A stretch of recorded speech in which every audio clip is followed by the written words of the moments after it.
Tonight, the children of a missing man last seen in Ontario worry for their dad's well-being. Brian Lush goes missing over a week ago.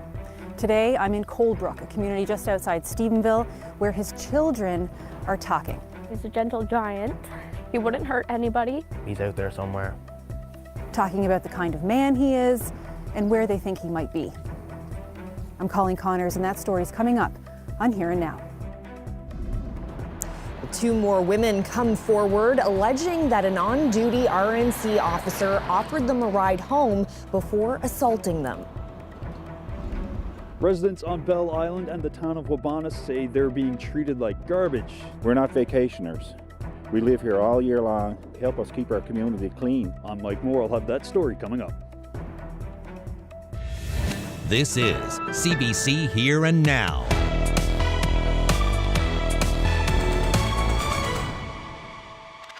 Good evening and welcome to Here and Now.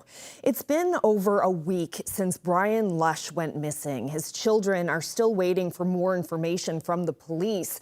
Lush is a truck driver and a mover from the Stephenville area who was on his way home. He was last seen near Cornwall, Ontario. Here and Now's Colleen Connors brings us this update with the family.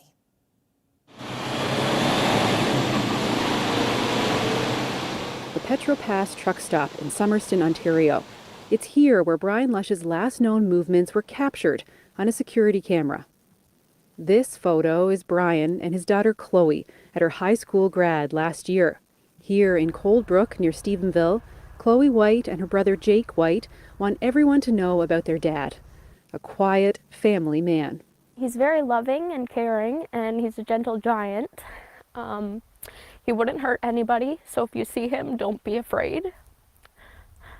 He loves music, and he loves his family.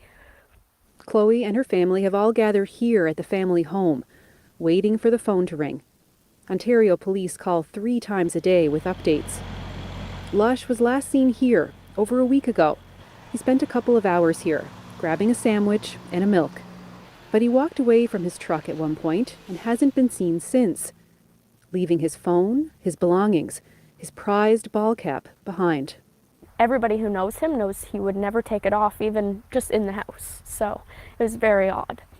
While Lush's oldest son, Brandon, is in Ontario now, his son, Jake, came home from school on Monday. He says it's been a rough year for his dad. Brian Lush lost his mom in January. His wife, Jake and Chloe's mom, is quite sick. It's been a lot to handle.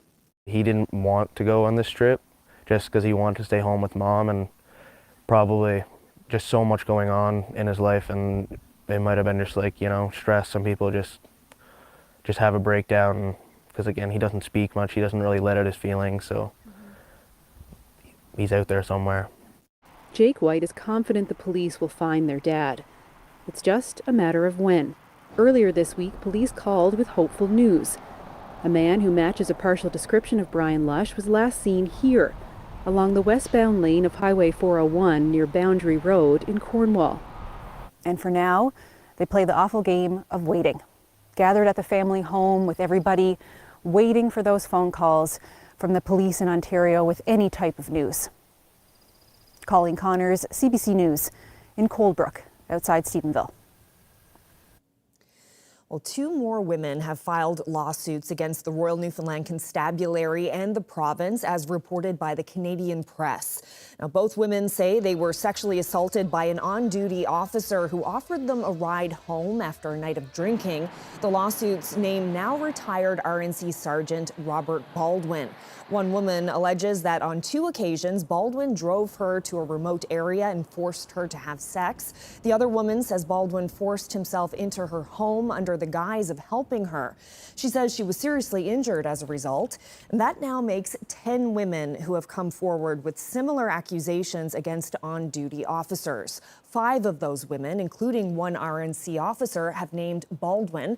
In previous lawsuits, Baldwin has denied all accusations. The RNC and Justice Department say neither will comment on a case before the courts. And a woman in St. John's was taken to hospital Monday after she was reportedly sexually assaulted by a stranger near an overpass on Pitts Memorial Drive.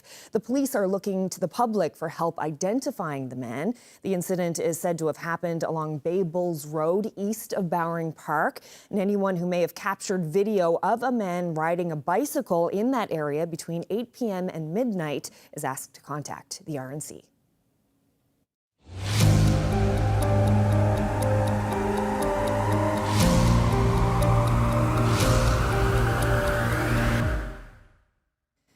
The province's health authority says it has a plan to hire fewer private agency nurses and bring numbers down to pre-pandemic levels. Officials say efforts to recruit nurses and hire student nurses are working, but the union representing RNs says the key will be keeping nurses here. Here in Now's Mark Quinn reports.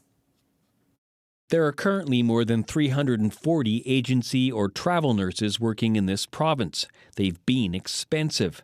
More than $100 million last year alone, but the health authority says they were necessary to provide services and give the province's nursing staff relief. Today, NL Health Services says it's working hard to get that number down to about 60 by April 2026. We have been working since late in the fall on a plan to phase out agency nurses over the course of the next couple of years. Diamond says recruiting will bring hundreds of nurses to this province and that 300 of this year's nursing school graduates have accepted offers to work in this province. Almost all of the graduates this year we've made offers to and will be coming on to work for us in the next period of time. We're encouraging casual nurses to take full-time positions. We still have casual nurses in our system. Well, of course, we've been asking the government and the employers for a plan to wean ourselves off private agency nurses. The Registered Nurses Union says the plan will only work if the province keeps the nurses it's hiring. In order to keep people, we have to address the issues in the workplace, the violence, the overtime. Reducing our reliance on expensive agency nurses won't happen quickly. The province currently has contracts with 10 agency nurse companies. Diamond says the health authority expects to spend $70 million on them this year alone. He says it's likely that there will always be some agency nurses working in some remote parts of this province. Mark Quinn, CBC News, St. John's. Well, the Premier is promising the House of Assembly will have a say on the future of Churchill Falls. For more than a year, Quebec and Newfoundland and Labrador have been discussing a deal for power past 2041. Now, the opposition has called for transparency, and today Andrew Furey says the legislature will debate and vote on any new deal.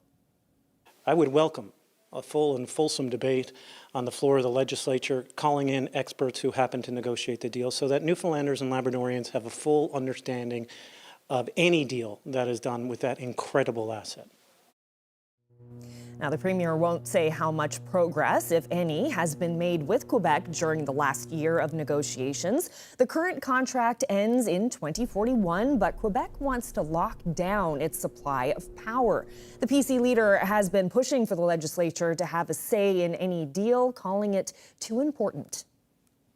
We, as a province, need to take that on. This is too big an opportunity. As I said, this isn't about the people who are currently sitting in the House of Assembly right now. This is about the next generation of people that are going to come behind us. You know, let's not have a repeat. Let's make sure we do it right. I am fully qualified to hold the office of the member for the district of Fogo Island Cape Frills, to which I have been elected. Well, the province's newest MHA was sworn in this morning. Progressive Conservative Jim McKenna was elected in the Fogo Island Cape Frills district last month. That by-election was called after the death of Liberal Cabinet Minister Derek Bragg, who had held the district since it was formed in 2015.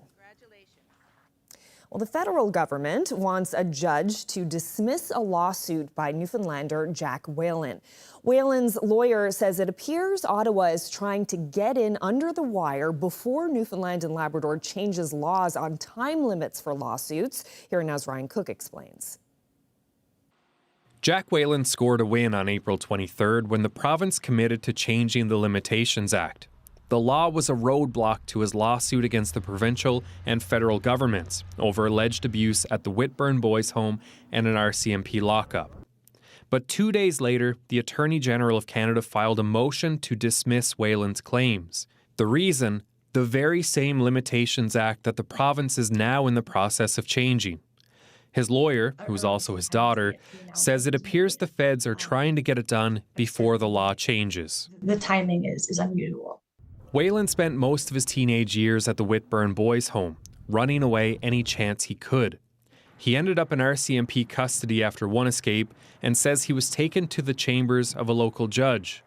Whelan says the judge showed him naked pictures of himself and offered to reduce his sentence in exchange for sexual acts.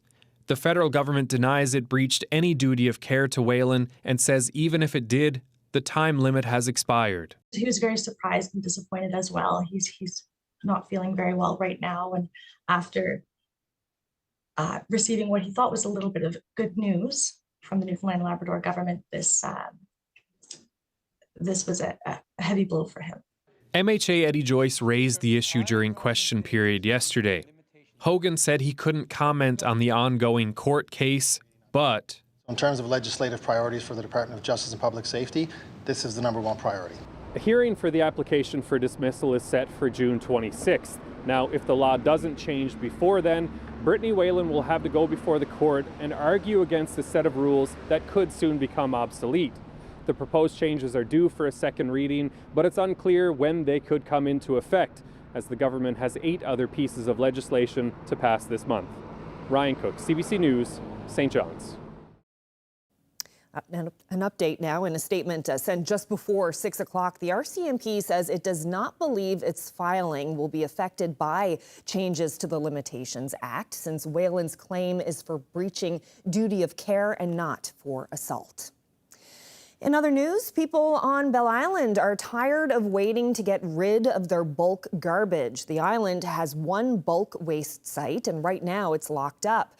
But the group running the dump says there's a reason it's closed. Here now's Mike Moore reports. Garbage is piling up on the doorstep of Bell Island's Waste Recovery Centre. Residents can't access the site, and the town manager says that's why more people are illegally dumping their trash or just illegally burning it. Residents can't be expected to keep their garbage in their sheds or in their yards for 6 months. You tell people in St. John's that you're closing down Robin Hood Bay for 6 months. You tell people in St. John's to put garbage in their sheds or their yards for 6 months. You can guarantee you're going to see it all over the city, just like we're seeing it over here. The Eastern Regional Service Board opened the site in 2021, but they closed it during the winter because of what they say is a lack of use and high operating costs, including snow clearing. The board says they're not responsible for any illegal dumping, which they say happens even when the site is open. The site is for bulk garbage and anything that isn't part of regular household waste. The town of Wabana contracts its own curbside pickup for everyday garbage and has one free bulk garbage collection per household each year. Still, lifelong residents like Jerry Dwyer have had enough, and the town and people living here are planning a protest for Saturday, pushing for the site to reopen now. The waste facility is locked up. There's been a break-in down there, and it's pretty sad when you got to break into the dump to get rid of your garbage. The board told CBC News they've been transparent with the town and why they closed the site in the winter, and they've said they've communicated that to the town multiple times. Waste recovery facilities were commissioned by the province in 2012 to replace unregulated dump sites. Now, the ERSB said they were planning to reopen the Bell Island site in early April, but vandalism delayed that and repairs are ongoing. Mike Moore, CBC News, Bell Island.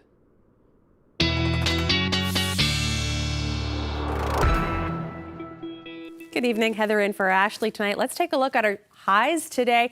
Barely breaking the freezing point for much of coastal Labrador, 0 in Makkovik and 1 elsewhere. Only a couple of degrees for Lab West and through central Labrador there as well.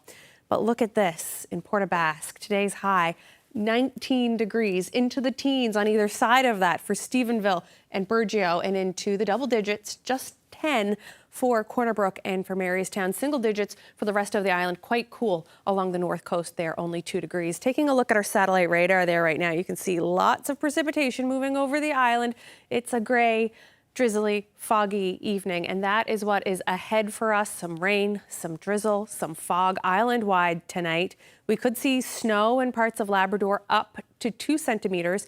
Tomorrow we'll see some of that rain, drizzle, fog start to taper off, but the cloud, it's going to hang around. So this is what it's all going to look like as we head into tomorrow, and we'll break down all the details later on Here and Now.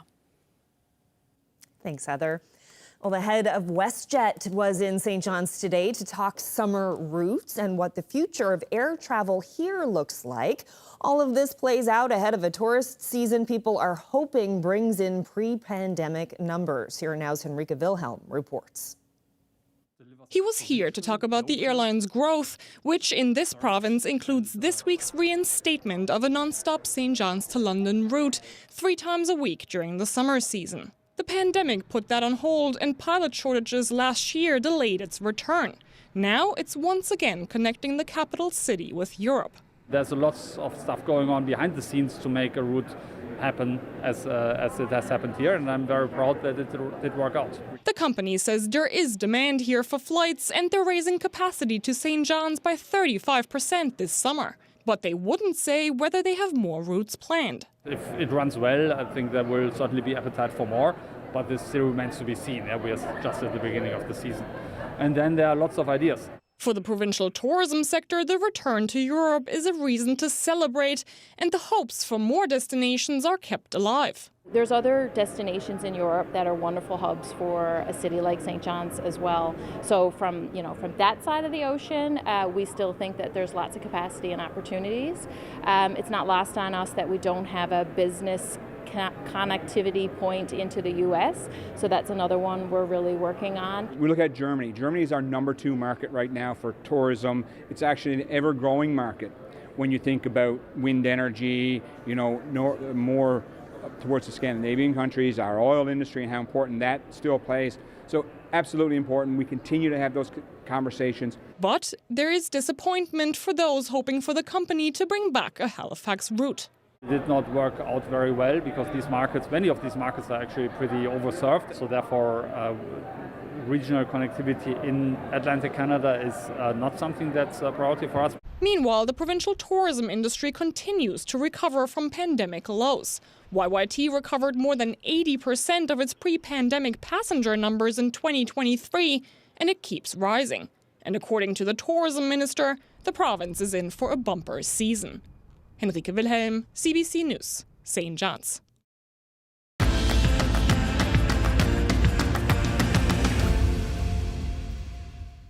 Well, he describes himself as half Egyptian, half salt beef. Hattie Goname is fresh off a win representing Newfoundland and Labrador over the weekend at the Canadian Kickboxing Championships. But just 2 years ago, the 28-year-old's future in Canada was uncertain. As CBC's Ariana Kelland reports in this update, Goname has now secured a win both in and outside of the ring. Early April, and 2 weeks out from the big day. For a while, Hattie Goname was losing hope he'd ever get here. There was many times that I was gonna I can't take this anymore. I gotta go see my family, and I don't see that light at the end of the tunnel.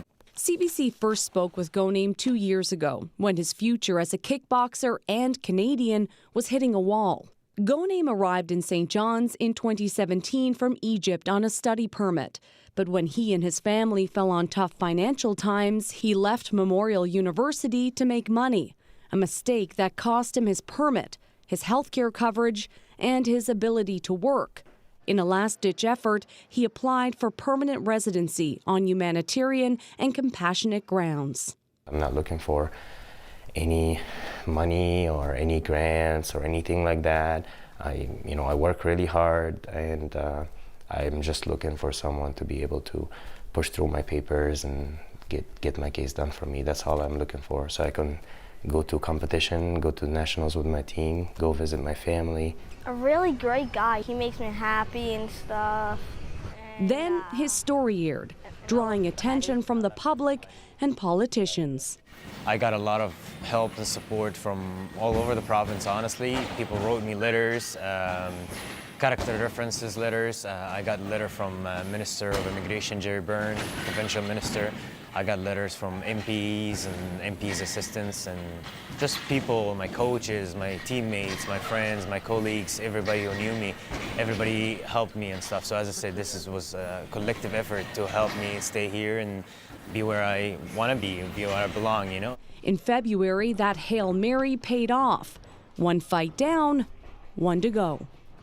Now I have my MCP. I can go, you know, to a hospital, whatever. I can compete without having that an anxiety if something happens or anything like that. I won't be able to go to the hospital. So now, like, all this has been lifted off my shoulder. I can go visit my family, which I'm gonna do soon and stuff. So yeah, I'm very grateful, very happy. So what are his chances now? Oh, he's got a great chance. He's ripped and ready to go. So. Goname and the team from Rock Athletics arrived in Niagara Falls last week for the 2024 Canadian National Championship in kickboxing. Goname fought in 3 bouts. And your winner, by unanimous decision, the 2024 Canadian National Champion comes out of the red corner. 1 belt, 2 big wins. There's no give up with Hadi. You have to persevere and keep chipping away, and that's the way he fights as well. There's no backing up, and when he goes forward, he just keeps going until he finds what he's looking for. So. From here, it's off to Egypt to see his family for the first time in 7 years. Ariana Kelland, CBC News, Mount Pearl. He has broadly shared his passion for geosciences, notably as the European Research Council's former Secretary General. Well, Newfoundlander Donald Dingwell was inducted into the Order of Canada at Rideau Hall in a Rideau Hall ceremony this afternoon. Dingwell studies volcanoes, and his work has led to better predictions and management of eruptions. And this isn't his first honor. He was elected to the prestigious Royal Society of London in May of 2021 and was invested into the Order of Newfoundland later that year. Snap us all on TV or what? Put it on for Conch, will you? Yes, this broadcast right now is just for Conch. Well, we sure hope the community of Conch is tuning in tonight. A little later in the show, we'll go inside a St. John's Seniors Home that's offering programs for all seniors, not just those who live there. And in the weather forecast, this is what it looks like pretty well right across the province. It's gray, it's foggy, a little bit of light rain. It's not going to be a great forecast tonight and into tomorrow, but we'll have more details coming up.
This weather update is brought to you by the Healthcare Foundation Home Lottery. The early bird prize deadline is midnight Friday, May 10th. Order tickets now at hcfhomelottery.ca.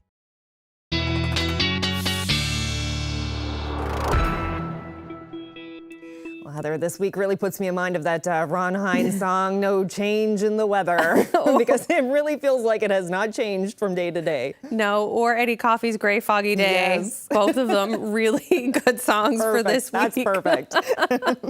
Because it is gray and it is foggy and it's wet and we've got rain and it's only a couple of degrees and it's kind of depressing. And this is kind of what it looks like right across the province. So I guess we're all in it together. But yesterday we did have a new temperature record and it was in St. Lawrence, 18.6 degrees, smashing the old record by almost 2 degrees that was set back in 1979. Let's take a look at our future tracker now. That's the precipitation. That's the cause of all of this gray, drizzly weather, the big green blob there. And you can see that it's going to make its way across the island tonight. We could see as much as 5 to 10 millimeters for the northern peninsula, snow for Labrador West, and through Happy Valley Goose Bay tonight, a couple of centimeters for you folks. As we near morning, another round of the green drizzle here, and we'll still have some snow in the morning, especially for the Lab West area sticking around a little bit. Now, as we go into tomorrow afternoon or near tomorrow evening, we will see some of that cloud, the rain move away, but the cloud will be sticking around. Taking a look at our temperatures for tonight, 2 to 4 here in the east for the most part, a little bit warmer on the south coast of the island, 5 and 6 for the Burin Peninsula and the southwest coast, 2 to 4 right through the west coast and on up to the northern peninsula. You could see about 5 millimeters through central tonight, and for the Bonavista Peninsula, as much as 5 there as well. But the 5 to 10 for the northern peninsula and the Lassie area could see 20 millimeters over areas of higher terrain. Taking a look at our temperatures now, as we go into the early morning, we could see wind chill values in Labrador between -7 and -8, especially when you wake up in the morning. As we move on now, we look at the rainfall totals. That's at about 2 millimeters for many places. And you can see that there is a darker area of green here on the Bayvert Peninsula. That's the 20 over higher terrain that I just mentioned. As we wake up tomorrow morning, we've got that rain sticking around, some snow sticking around for Lab West, but it will kind of dissipate throughout the day, leaving some cloud around as we go into early Saturday morning. Taking a look at tomorrow now. Taking a look at the Avalon Peninsula, our temperatures are going to be between 5 and 6 degrees tomorrow with winds from the northeast, 20 to 40. We will have some rain sticking around, another 2 to 4 millimeters, more likely cloudy with a chance for the southern Avalon. We still have that few millimeters for the Bonavista and Burin Peninsulas, though, where for Marystown, it's looking like it could be 8 degrees tomorrow for your high. So getting warmer, we're getting a little bit more spring-like. Similar weather for the Bonavista or Burin Peninsula and the Conagra Peninsula tomorrow. Some rain and 8 degrees there. Through central, things a degree cooler, 7 degrees there with some green rain here on the screen for you, a little bit cooler along the north coast for Twillingate at 4 degrees. For the west coast now, we will get into the double digits, it looks like, for Stephenville and Corner Brook, where you will have some showers, but you could see the sun hopefully in the afternoon. Still those northeasterly winds, though. A degree cooler for the south coast, 9 degrees for Port aux Basques and Burgeo, where we have some little rain icons there as well. Going on up to the northern peninsula, Port au Choix, St. Anthony, you can see some showers there possible. Peak of sun possible too. Things looking a little bit better for southern Labrador, though. We've got some sun and cloud for Lansalou at 8, some cloud for Mary's Harbour with a tiny peak of sun there as well. More cloud, though, for Cartwright at 4. For the rest of Labrador, for the coast, it looks like we will see some clouds. Still those northeasterly winds. They will be easterly, though, for western Labrador, where it'll be cloudy at 3 degrees. Could pick up a few flurries, though. Your snow ending tomorrow for Lab West, because it's going to stick around in the overnight. Clouds for Happy Valley Goose Bay there as well. Your long term, we'll talk about that, what's in store for Saturday and Sunday. That's towards the end of here now. Stick around. You really never know what can happen. So my words to everybody is just be grateful for what you have, because you never know when it's going to be taken. We'll return to our top story. The family of a missing Newfoundland man is in limbo, waiting for word on where he might be.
Bonus.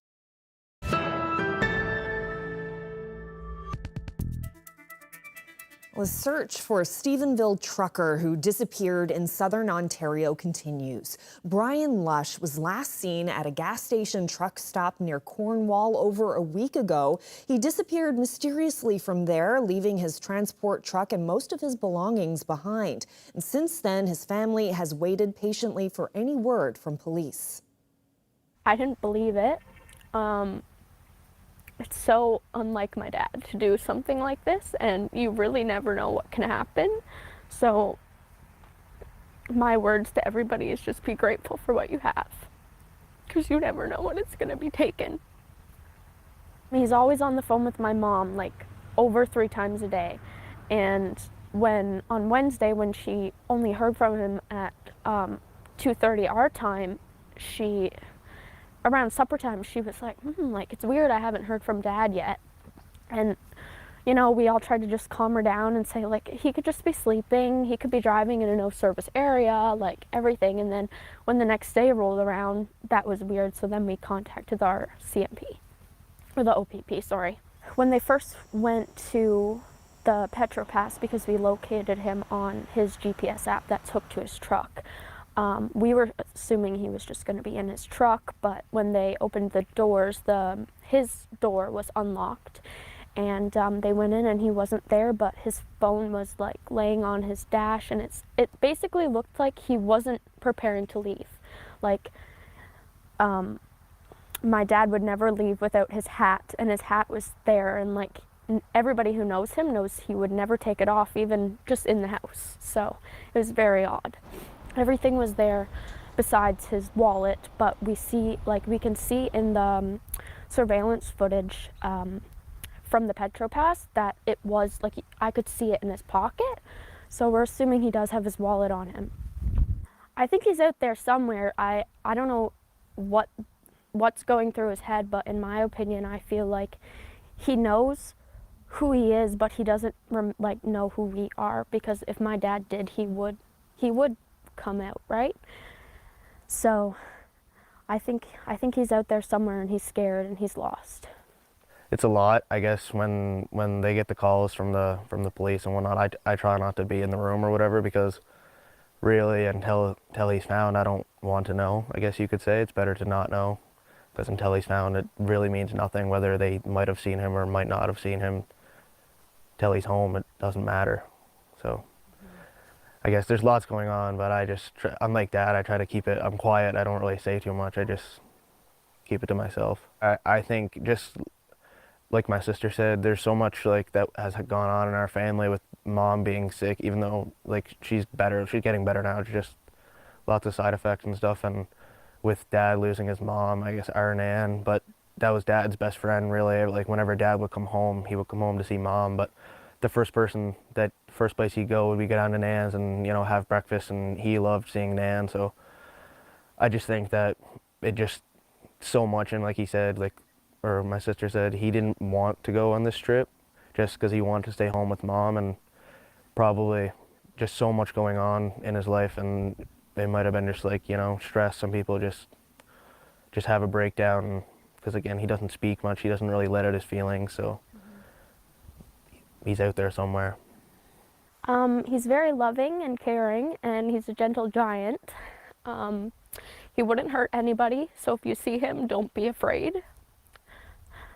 He loves music, and he loves his family.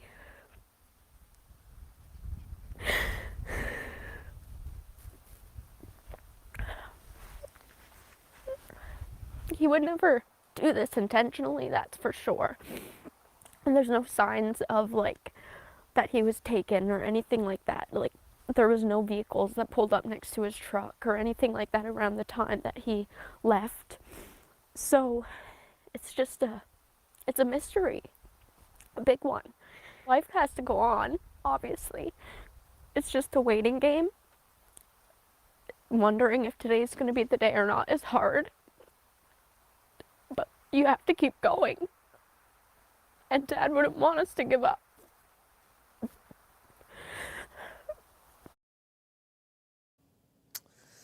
Well, the OPP is asking for trail camera footage from the area and for any dash cam video from Highway 401 westbound in the Cornwall area from Thursday between 10:30 a.m. Eastern and noon.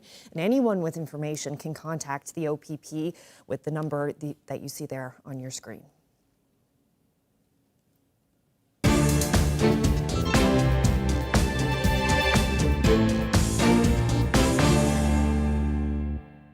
Well, the Canadian Dental Care Plan covering seniors kicks off this week. It's the first rollout of a massive public program for low and middle income Canadians who don't have private insurance.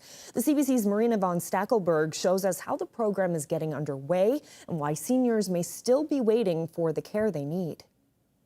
So we'll take a look at your teeth here, okay? Morten Broussard is getting his teeth checked for the first time in 5 years. The 79-year-old is one of the first in the country to access the new Canadian dental care plan. The Ottawa senior says his gums bleed every morning. And the dentist is expensive, so is why I wait till the problem was very bad. Today, seniors 70 and older are covered under the National Insurance Program.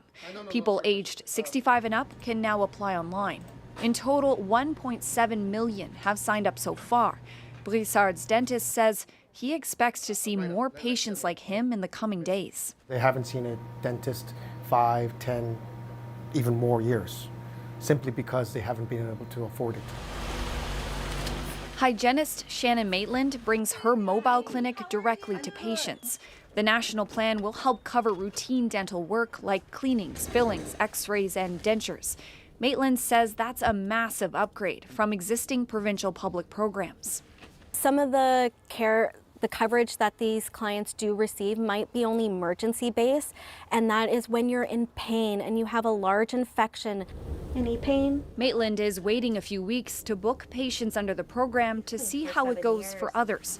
Good morning. So far, only about 1 in 5 oral health care providers have registered. I was involved in this process very early on, and it looked really promising. And then at some point, it just took a turn and became complicated and onerous, and unnecessarily so.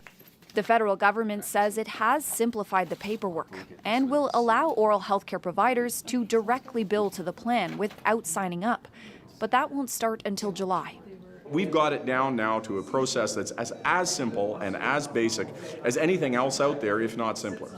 Dr. Melvin Lee says so far things have gone smoothly in his clinic. I do believe that dentistry should be a part of universal health care in Canada. And that's why he hopes more dentists will also sign up. Marina von Stackelberg, CBC News, Ottawa. There's a need, Adam, right across this province. We got friends who live on the West Coast and they say there's nothing out there. Well, staying with seniors, our Adam Walsh takes us inside the neighborhood, a drop-in day program that's giving added support to seniors still living at home.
Hi, I'm Adam Walsh, host and producer of The Signal. We took the show to the neighborhood, a drop-in adult day program. We spoke to a bunch of folks involved, and we also talked about the activities like the ones happening behind me. It's the first program really of its type here in the province. It's in the old gymnasium at Bishop's High School in St. John's, or the Bishop's Gardens Retirement Home. What's the overview of this whole complex and how does it work? We started redeveloping Bishop's High School into a seniors complex about 5 years ago. Yeah. And the neighborhood is the third part of that. So initially we built a 100-bed personal care home where we provide both subsidized and private care. We have a little apartment building here which has about 15 apartments, and the folks who live there are pretty independent. But where we are now in the gymnasium is the first adult drop-in adult day program in the province. So what it is a spot where if your parent, maybe your spouse, needs some care that would typically be provided through home care, like in-home, it's a place that they can come, they can spend the day with other people, they can make new friends. We've got activities and food and clinical oversight. So really it's a new type of community for folks who aren't ready to move into a facility like Bishop's Gardens yet.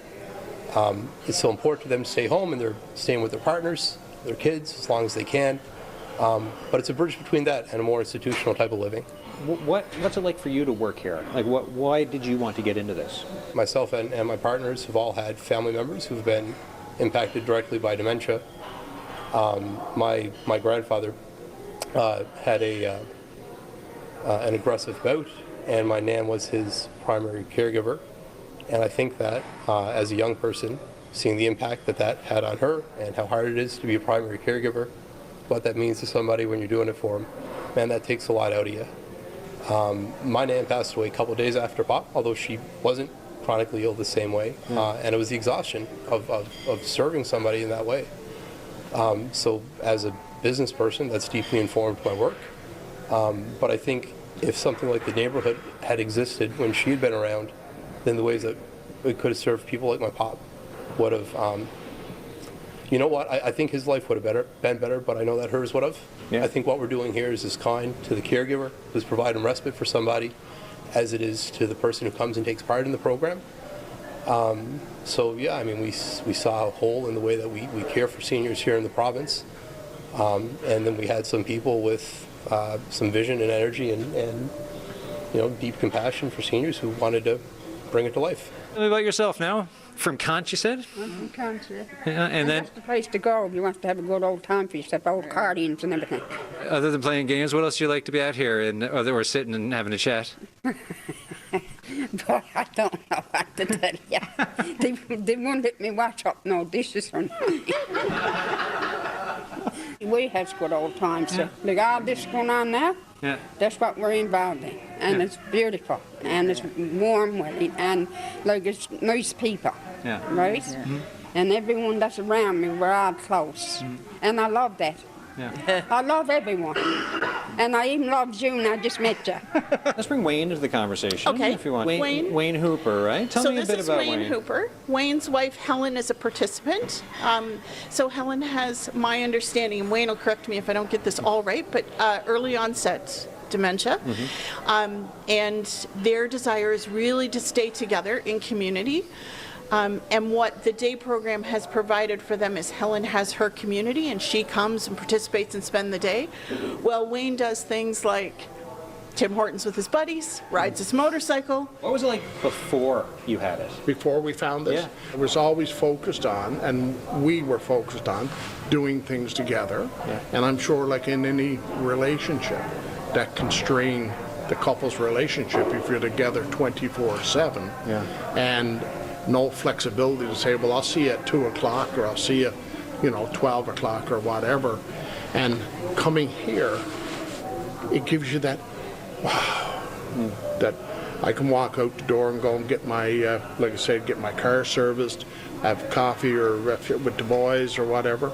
And knowing that she's being motivated, stimulated, crafts, exercise, lovely meal, I mean, what more could you want? Give me your explanation as to why it's important for others to have something like this in another community, for however it gets replicated, whether it's private or government or whatever else. Right. It's my family today, it is yours tomorrow, someone else's next day. But we still got that thing of like years ago, oh, don't bother with Uncle John, he's senile. Yeah. So I'd say 30, 40 years ago, this is what dementia was. Uncle John is senile. But back then there was no help, there was no treatments, there was no come with us, we'll do this for the day, or you were basically stuck in the corner, and you know, and to whether these are government funded, private funded, there's a need, Adam, right across this province. Yeah. Right across. We got friends who live on the West Coast, and they say there's nothing out there. I mean, I know people that moved back from Ontario that they're living out around, I'm not sure it's Brigus or Carbonear, but they're moving in here because there's no services for her husband. Yeah. So, I mean, you know, if you look at it from the point of view of the model that Mike has got going here, I mean, he's got a full package, apartments, assisted living, daytime program. And this is the only one? And it's the only spot. Right. And it's right under one roof. And the irony of the situation, my wife graduated from here, and I keep tormenting her, saying, Tracy, you're back to graduate again.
Okay, so now we get to get into the good stuff, which is what's on the way for the weekend, because it's looking like it's going to turn around. It's looking, especially here for the island in the east, we'll see the sun for Saturday and Sunday. How often do we get that?